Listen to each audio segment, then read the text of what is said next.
Hey, what's going on guys? Arekkz here, welcome back to another Borderlands 3 video, and in this one I want to give you guys a chance to take an in-depth look at Zane, one of the 4 Vault Hunters. We're going to take a look at his skill tree, his action skills, his upgrade options, his passives, his augments, all that good stuff. Basically a chance for you guys to take a more in-depth look at this character. So if you do enjoy this, then a like would be super appreciated. Comment down below, let me know if you guys have got any questions, let me know what you think of this Vault Hunter. Also want to give a massive shout out to 2K UK for very kindly flying me over to LA for the gameplay reveal event so I can record this gameplay for you guys. And if you haven't entered our giveaway, don't forget you still have time to enter for a chance to win a Super Smash Bros Nintendo Switch. The link to that is in the description box down below. And if you want to grab yourself 200 points on the Borderlands 3 VIP site, you can use the code ArekkzGamingVIP for the next 48 hours and snag yourself some points. The link to that is also in the description box down below. Now, let's turn our attention to Zane. What I'm going to do in the background, for the first part, I'm going to let you guys just watch the skill tree. I'm going to let it scroll through the background while I give you guys some context. So,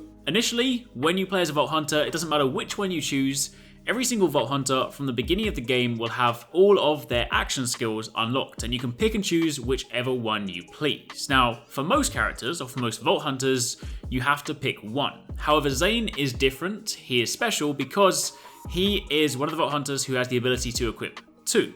However, that doesn't come without its sacrifices. If you actually take a look at the UI, you will see that once you've equipped your first skill, your second one basically has this alternate option. You'll see on the right hand side that the skill goes into this UI, and on the right hand side is the grenade. Now, if you opt to choose a second action skill, you remove your ability to use grenades. You remove your ability to throw grenades.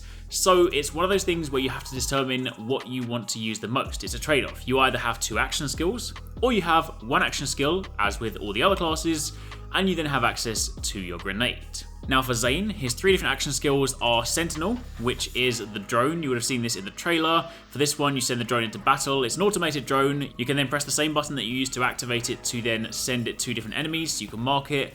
And then as you upgrade it and augment it, which we'll speak about in just a moment, you can then change the way that it behaves. It's pretty useful, pretty good, and given that it's passive and it's AI controlled, you can kind of just throw it into battle and it just does its thing. It's pretty powerful, so I can see this being a favourite for a lot of Zane players. That being said, the second one is the Digiclone, which up until this point we didn't know a great deal about, and in actual fact this is really cool because when it was first described or when we saw it in the trailer, we kind of just thought it was going to be like a clone you just throw up, it shoots things, draws aggro, and while it does do that, it also has another incredibly useful function, and that is that you can swap places with the clone, so you can basically use it as a teleport. You can throw it down in a strategic location, you can have it shoot enemies, you can then move to somewhere else, and then if you start getting into a sticky situation, you start getting in danger, you can then press the button again and you will swap locations with your Digiclone, allowing you to then either use it to strategically retreat, or in the situations where maybe you're fighting an enemy that has a shield and your clone's behind them, you're in front of them, you can then just swap places and suddenly you're behind them, able to shoot them in the weak spot.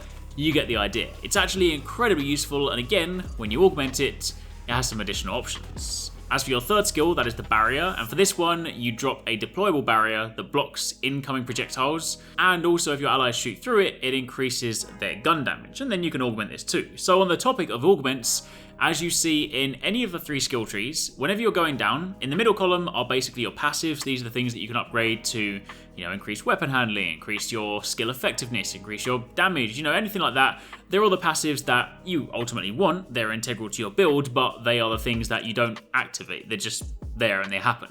Meanwhile, on the left and the right side, you'll see these little additional things that stick out, and these are the augments for your action skills. So basically when you equip one of these, and you'll see on the UI on the right that there are a couple of available options. Each skill can be augmented once or twice, and then depending on the one that you choose, it can often change the behavior of the skill. Sometimes it's more subtle. For example, with the Digiclone, you have the option to, when you teleport to it, to kind of kick out this big cryo blast, which is pretty useful. Meanwhile, for something like the drone, you can actively change the ammo type that it fires, again, to something like cryo. And you can then of course stack these for different effects. So while you do admittedly get access to your action skill at the very beginning of the game, you do have the option to change the way that it behaves throughout. Now some of these again are more drastic than others, some of these are more noticeable, whereas some of them are slightly more passive, but regardless, these are here to allow you to alter the way that they behave. Now, of course, as with anything else, you can spend your points however you see fit. You can spend them between different trees, you can spend them accordingly. You are naturally going to want to kind of work your way towards the bottom of the tree because that's where you get your final upgrade, but there is a lot of freedom here and a lot of ways to spec your character differently depending on how you want to play. The way they spoke about it on stage was that 2 people could be playing the same character, you could have 2 Zanes, and they could be very drastically different. So, that was pretty cool. Zane as a whole character was a lot of fun to play. It's definitely nice having those kind of 2 things to juggle. They kind of described it on stage as him being probably the slightly more challenging one to use because he requires a lot more sort of thought when it comes to juggling his different abilities, but having that flexibility did make him a lot of fun. In fact, they actually described him kind of like a combination between assassin, soldier, and hunter, so he's kind of like the sort of mixture of all of them, and you can definitely see that in some of his choices. Either way, a lot of fun to use, a lot of cool abilities, and definitely I'm a huge fan of that digiclone. But anyway, that's pretty much it for me for the time being. I'm gonna leave a bit more gameplay in the background, giving you guys a chance to see some more Zane in action. So hopefully this gives you a look into Zane and the way he plays, his abilities. Obviously, we were only able to get to about level 13, 14 in the demo, so we were not able to fully upgrade our tree and go through all the abilities, but you can at least read what some of them do, and you can at least get an idea as to how things perform from a base level. So, hopefully you guys enjoyed that. Any questions, drop them down below. And of course, keep it locked because I'll have another video like this going up for Amara, because Amara and Zane were the only ones playable at the gameplay reveal. Hopefully we'll find out more about Moze and Flak in the future. But for the time being, if you want to see more of that, keep it locked, stick around, and of course, don't forget to turn on notifications.